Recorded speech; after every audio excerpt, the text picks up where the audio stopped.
I'm James Clear. I write at jamesclear.com about habits and human performance and generally how we can live better. I am joined today by Johnson. Thanks for being here.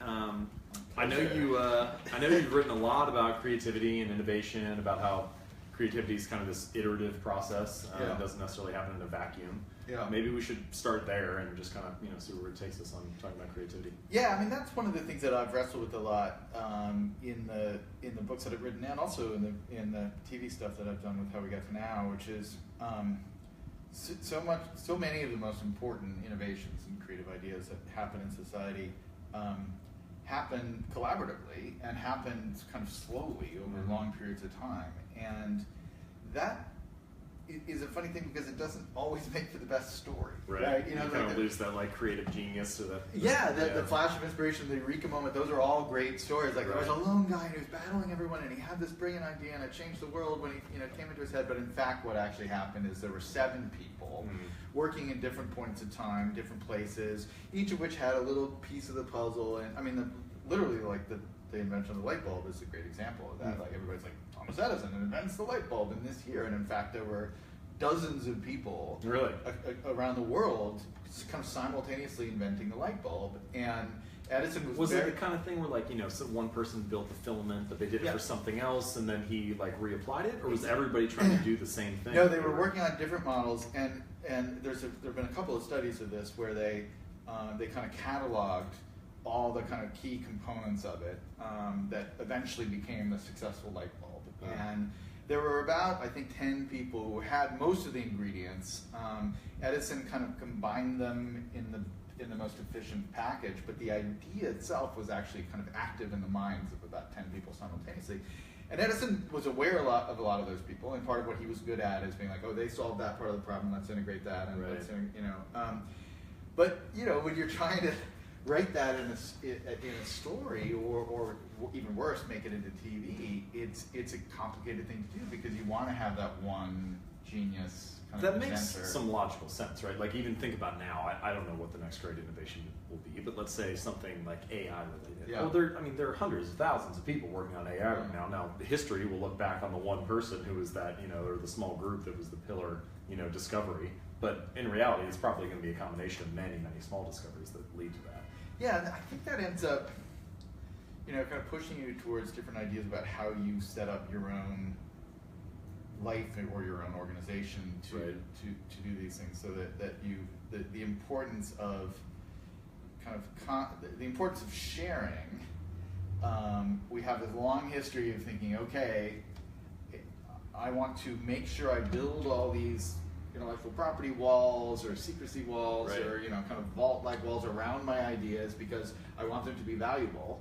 And that is true on some level. If you have the perfect idea and you completely protect it, you will own 100% of it. The problem is the idea will probably be much worse because it's so protected. That reminds me of, I think I've heard Jared Diamond say this when he looks at different cultures, like how innovation spreads, and also Joe Henrich, who's a cultural researcher, I think at Harvard, that there's some optimal level of connection at which you need for ideas to spread, right? If you have a society, I think one of Diamond's examples is the small island off the coast of Australia. There are 10,000 people there, but they got isolated, and they lost a lot of the technology and a lot of the innovation. They didn't have that knowledge transfer that you get when societies are connected, and you kind of need that within a company too.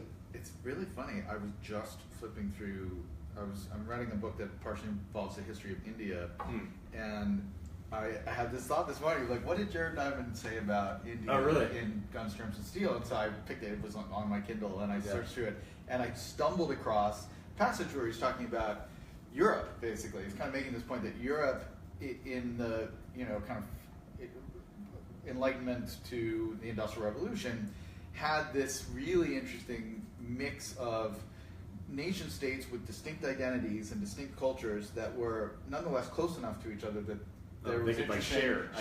So you had some kind of borders, but you had porous borders, and that kind of mix was, as opposed to a really big monolithic state where the emperor can decide everything. I think that phrase, a porous border, I think that's kind of a key aspect of it. Tyler Cohen, the economist, he recently said, we kind of, and I think you see this with big companies, not just big nations, but you kind of develop this like monoculture, right? Where like everything is the same, and so you don't have enough innovation. You have enough little niches there to get new ideas, but you can't just have little niches. They have to be connected. They have to have a border, but a porous border. I like that phrase. I just came up with it so we can jointly own it. No, you can have it. I'll give it to you.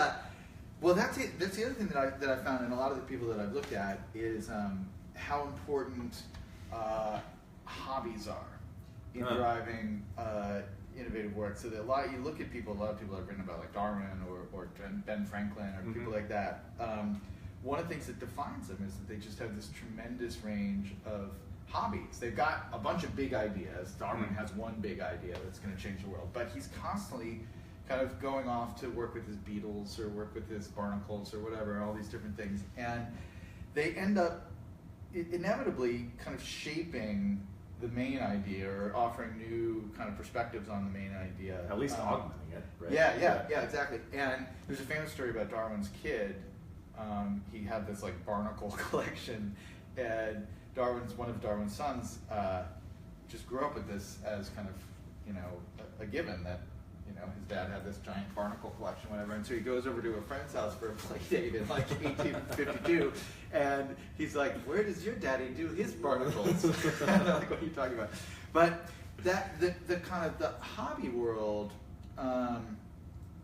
is just a really interesting thing because it ends up either making some new connection that's direct or just bringing new metaphors or frames of reference into your head, and so you have your single focus, the thing you're really working on, but then it's the stuff that's happening in the periphery. So it's a little bit like I thought of it because it's a bit like a porous border in your own life, right? Well, the single focus piece, that's what, as you're talking through this is what I'm thinking. I'm curious how you feel about that. It has to be some kind of balance, right? We hear both sides of the story from the experts, right? People come in, they say just focus on one thing. You have to be, maniacal about being, deliberate about practicing one thing and becoming a world-class master at this. And then on the other hand, we have like try a bunch of hobbies, experiment, play, and that's how you come across new ideas. Both of those seem true to me. So how do we merge those together? And I don't know. Do you have to pick one or the other? Is there some optimal balance between the two? Well, it's hard. It's hard. The world in general tries to make you focus, I think. The kind of, that's a lot of what I've tried to do with my career is just retain the kind of dilettante space of it. In some ways I feel like that. Resist the pull of being focused, basically? Yeah. And so I definitely am very focused when I've gotten to the point where I have a book that is defined and I know what's going into it, and then I can be very focused on that. But I deliberately kind of map out periods, that last for 2 or 3 months where I consciously do not have an active kind of project. And I just spend that time kind of dabbling and reading like a weird mix of different books, like simultaneously making sure that I'm reading like 3 or 4 books at the same time. Do you find that you get good ideas during that time? Huge, yeah. But they're all these kind of inchoate, they're hunches. Another thing that I've written about, that like that's kind of interesting. I don't know where that goes, but that's interesting. They're kind of like, it's like an intellectual hobby during that period. You're just kind of following a bunch of different threads. And because I don't have a project during that time that everything is being anchored in, it's really liberating. It's really freeing. And your mind literally kind of wanders across the world or in all these different places. I kind of view it like putting, each perspective is like a different set of colored glasses, and you like to get to put on the blue glasses, then the red glasses, then the yellow ones, and each of those different lenses through which you look at your problems or the project in your life or whatever that pillar idea is you're working on. It's kind of it's sort of the to a man with a hammer every problem looks like a nail type of syndrome. It makes sense that you need a varied range of mental models or frameworks or perspectives of the world, and the more readily you can rotate through those, the greater the odds that you'll find an optimal solution. What are the odds that the one framework that you come across first is the best way to solve any given problem? And it's basically nil. So it makes sense that you would need to have hobbies and play and at least a varied exposure to it. Well, I was thinking about, you've got that great thing about the Helsinki bus station. Oh, yeah. Tell that. I hadn't thought about that yet. Yeah, so the story is, they call it the Helsinki bus station theory, but the idea is every artist goes through this period where they feel, and there's a very famous photographer that comes from, Arno Mikkel something, I can't remember his full name. But anyway, the idea is in the beginning of your career, everybody's frustrated because you're producing work that it doesn't stand out. It's derivative. Yeah, it feels like does. somebody else's It feels derivative, right? And we all have that. Like we all have our mentors and heroes and whatever, and people who inspired us to do our work. But the metaphor he uses is it's like you're on a bus line. It's like you have left the station, and as you continue to leave the station, like your work is still derivative. It doesn't feel new. You haven't made it to a new space yet. And so many people choose to get off the bus at that point because they have not received any beneficial feedback, right? They feel like everybody just tells them, well, it kind of reminds me of this person who's more famous than you. And so then they switch lines. But the problem is, on that line, there's another person that their work feels derivative of. And if they happen to just stay on the bus, which is the point of that story, if you stay on the bus long enough, you get to a new point on the line, a destination where someone has not reached yet, and suddenly your work develops into its own. It becomes its own. And the great thing about that is that once you reach that point where you are producing unique work, you don't just have the unique work, you gain the whole line back. You get now all of your previous stuff is more interesting because you're the person who created this new unique thing, and this was your early work. Yeah. And I think that at least for me, and my creative career hasn't even been that long yet, but I can already see it playing out.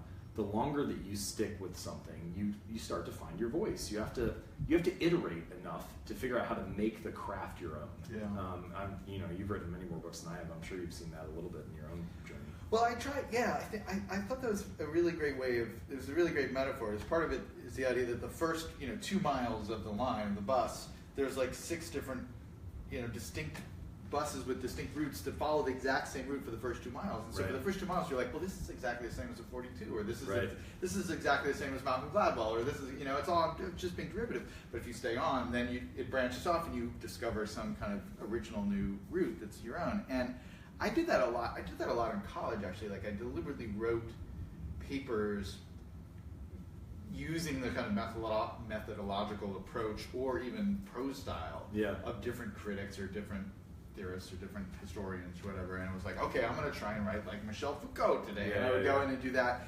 and I kind of did that with my first few books, actually, that they were kind of different formally from each other in different ways, and this was kind of trying to be a brain science book that Antonio Damasio might have written, and this is being more of a James Glick chaos-like science book, and slowly over time, it is a great book, changed my life in some ways, that book.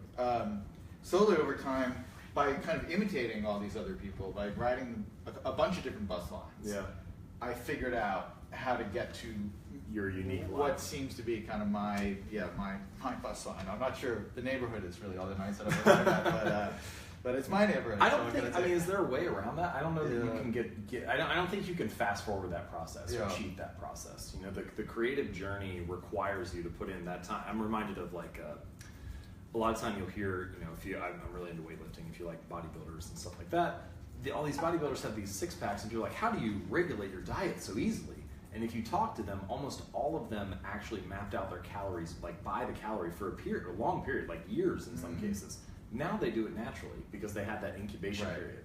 And so I wonder if you need, as a creator, if you need some kind of structure, right? The equivalent of tracking your calories, if you need to say, this worked really well for James Glick, and I'm going to go ahead and use a similar rigid format, or Act 1, Act 2, Act 3. Like that's a very broad structure. Or all of my chapters will be between 3 and 6 pages, or whatever. Right? You need some kind of formula in the beginning, and then after you've done that long enough, you can make it your own and do it naturally, and figure out how that evolves for you. Well, it reminds me a little bit of I think the idea of kind of picking a role model, trying to emulate them, and in trying missing that target. But missing it in a kind of original way. Oh, that's interesting. So I saw it a couple years ago. I went back and saw this indie rock band from my youth, some old person, Dinosaur Jr., that was big in the 90s, and they came back to New York and played Barry Ballroom. And Jay Mascis, who's kind of the lead guitarist and singer, he in between songs he was like, when we first started playing in like '86 or whatever, we just wanted to sound like, I think it was Black Sabbath or something like kind of metal band. He's like, we just want to sound like Black, and so we were just trying to emulate Black Sabbath, and we could never do it. We just ended up sounding like us. But then that turned out to be interesting, and we got to like that. And so the kind of, you'll never write a James Glick book because James Glick does that better than anybody else. But maybe, by aiming for that, and maybe by aiming for a couple of things simultaneously, you'll end up at that in that kind of middle voice. I am in the middle of finishing my next book, and I really struggled with that process, right? It's been I got into this research spiral where I thought, okay, I'm writing a book on habits of human behavior, so I need to read like everything that's been written on habits of human behavior. And it became this perfectionism 50 thing. years later. Yeah, right. Exactly, right. If you wanted, you could make that your life's job, just to read all that.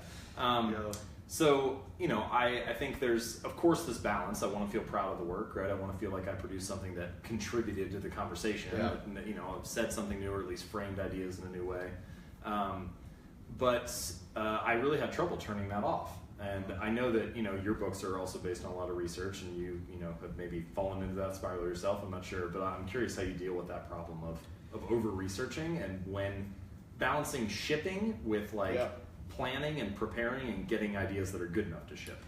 On multiple levels, that's one of the key things that I think I have learned over the course of writing. I just finished my 10th book, and particularly when I was in grad school, and then when I was writing the first book, there was exactly that sense of I need to be completely comprehensive. I cannot start chapter 1 of this book until I have read 100% of the prior art. I need to know everything, right? I'm laughing because you're talking about it. And you will spend the rest of your life doing it if you do it. And so my new philosophy is that slowly, it's not so new now, I've been doing it for probably 10 years now, but is basically to research. It's a little bit of a kind of minimally viable product kind of idea, which is research enough so that you know the general structure of what you're going to write, and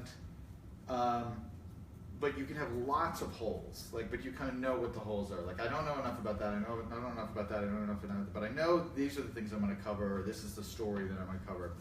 And then basically research as you go, as you write. So roughly it comes out research 40% of the book, and then start. And then if you get to a point in the book where you're I really need to understand the history of, Indian trade with the East India Company in the 1650s, which is what I have to be working on right now. Right. Stop for 2 weeks and go figure that out. Go back and figure it out. And then what's great about that is once you're in the middle of the book, every little unit of information that you uncover with your research is so much more efficiently deployed because you know where it goes. Yeah. When you're I've already seen that. Just as I finally crossed that threshold and said, okay, that's enough of just research. The book needs to be written now. Right? And as I've come across something, for example, I read an article last week. Well, I immediately could parse that into 3 different pieces and insert it into 3 different chapters. The pieces that were relevant to that. And you don't know that if you don't have the structure. So you're basically saying, I'm curious what that outline format looks like for you, or how you develop that structure. And then you're kind of saying all right, maybe chapter 8 is a placeholder, but when I get to chapter 8, then I'll research what I need to know. I mean, you have to know something about, I think, in my experience, something about each chapter. Now, what sometimes happens is over the course of writing it and researching as you go, another chapter appears to you, and you're oh wait, hold on, there's a whole other section that I should add, and that sometimes happens. But you don't want to have a complete blank space where you know nothing, but you want to just have enough to get going and have some hooks that you can kind of work with. And the other thing that happens that's kind of the writing as opposed to the research side of this is there's a great procrastination urge in writing to reread everything you've written. So you kind of sit down and you're okay, I'm here with my cup of coffee, ready to write. I better read all 7,000 words of this chapter before I start to write word 7,001, 7,002, 7,003. That one takes 55 minutes of your time, and then you start writing, and then you do it the next day, reading the first 7,500 words that you've written, right? And that's bad, one, because it wastes a lot of time, but it's really bad because by the time you sit down to read the final version of the book, your first draft of it, you have read almost every word 30 times, because you've been rereading every day, and that means that it's like a pop song you played too many times. You're sick of it, and everything seems obvious, and everything seems really boring or. It's an interesting balance. I've noticed that just a little bit already, and even I think with my editors too. You can get fatigued if you send the chunks too small and they have to reread the same things too frequently. It loses its magic, and you only get to read something the first time once. So. I don't know. It's only you don't want to over-edit certain parts. Exactly, and you can. Part of the job of writing a book or an article, but particularly with a book, is having this imaginary conversation with your reader. Like it is a one-on-one conversation. You talking to a reader. It's not collaborative. That you hopefully have many readers, but like you talk to them one at a time. And so your ability to project into the mind of that reader and be like, oh, I've got them here. They're really psyched about this, or they're kind of bored here, or they're confused here, or they've heard this before. For you to be able to perceive that, you really need to read your stuff with fresh eyes, like as if you're a kind of reader. And so I try to I basically I sit down, remember where I was, write my work for that day, put it away, pick it up the next morning, figure out where I was, write it, and then at the end of the chapter I reread it once, and I do some edits on that, tighten it a little bit, and then put it away. And then I really don't reread the whole book until it's all done. Oh, that's interesting. And what happens at that point is there are whole sections that I have actually rewritten. Like there's sections where I've forgotten that I've written something earlier, and like I find I've written almost the exact same paragraph twice in different places. Yeah. The second time I wrote it, I'm like, wow, these words are really flowing. I don't know where this is coming from, and I'm so inspired. And hopefully you haven't written the same chapter twice. So but there are a lot of embarrassing kind of mistakes, but I can read it like almost like you can see it for the first time. I'm a reader.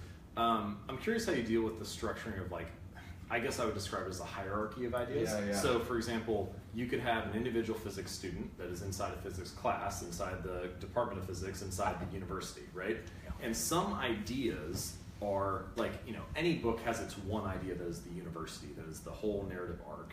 And then there are other ideas that are maybe big enough for part one, and that's like the Department of Physics. And then there's another idea that's big enough for a chapter, and that's the physics class. And then there's some things that are just supporting details, and that goes into the chapter. And it's hard for me to, I noticed that I struggled for a while to figure out what idea is big enough to be the university, and how important is this idea? Should it be a part? Should it be a chapter? Should it be a supporting detail?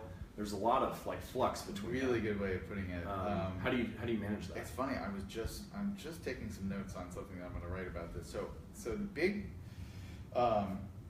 tool that I've used that has changed the way that I do this is writing in Scrivener. Are you using Scrivener? Scrivener it is really nice. You can drag things, right? Yes. So I can immediately put it to a different level. The problem with, and we don't want to turn this too much into just a Scrivener how-to, but I'm working on something about my methodology with Scrivener because I'm obsessed with it. But basically, the problem with every other word processor is that it's a scroll, it's a linear thing, and basically, it's A, B, C, D. It makes moving chunks very difficult. Yeah, but also not just moving, but exactly what you said. Ideas are nested. Yeah. Basically, the process is you read something that's interesting. You have a little fragment. You have a little hunch of your own that something's interesting. You're not sure why, and you have all these little fragments, and you keep reading, and you're like, oh wait, if I take this fragment and this hunch and I put it together, that forms an interesting kind of cluster of something that's kind of coherent. It's just a point. It's not the whole argument, but it's interesting. Oh, now if I put this point with this point with this point, now I've got an argument. That's kind of like a chapter, and it's exactly that kind of nested structure. And Scrivener is designed exactly to do that. And so when I start a project, this is now the second, but the one I'm writing now is the second book that I've written in Scrivener from start to finish. It just starts with me, kind of tossing in all these fragments and quotes and things like that, and they're just totally non-temporal, and there's no real structure to them. And then I start forming little folders as those ideas get bigger. And basically, to your question of how you tell an idea is really a big one. It's almost like gravity, right? I keep, there's a little folder with this interesting idea, and I drag this quote into it and this little hunch into it, and it starts to attract more and more. It's like half the book is in this folder. Maybe this is the book. Right, and so you can kind of see what's the biggest object in this little solar system. So the collection of supporting ideas, or rearranging chapters, ideas moving throughout the lower levels of the hierarchy, that makes sense to me a lot. I don't understand how you could write a book and not have that happen. Yeah. But have you ever had it happen where the university has changed, where the overarching idea, where you're like, I thought this book was about this, but it turns out maybe it's about something else? Yeah, the best example of that, I've had that happen a couple of times. It's crazy. Are you worried that that's No, I'm not. But I'm curious how far up the ladder that goes, and what that experience is like. So I had, I wrote this book called The Ghost Map about this cholera epidemic in London, which was a kind of a case study of an idea that changed the world, because this guy John Snow came up with the theory of where cholera was coming from. And as I was writing that book, I started to think maybe there's a larger, more theoretical book about idea creation in the first place, and that would tell multiple stories. And I was thinking about the collaborative nature of idea creation. I was thinking about kind of the ecosystem metaphor, which was a little bit less trendy in 2005 when I was doing this. And so I thought I would have a big kind of metaphor of ecosystems of ideas in this general book about ideas, which became my book Where Good Ideas Come From. So I was like, it would be interesting to research where the scientific concept of ecosystems came from in the first place.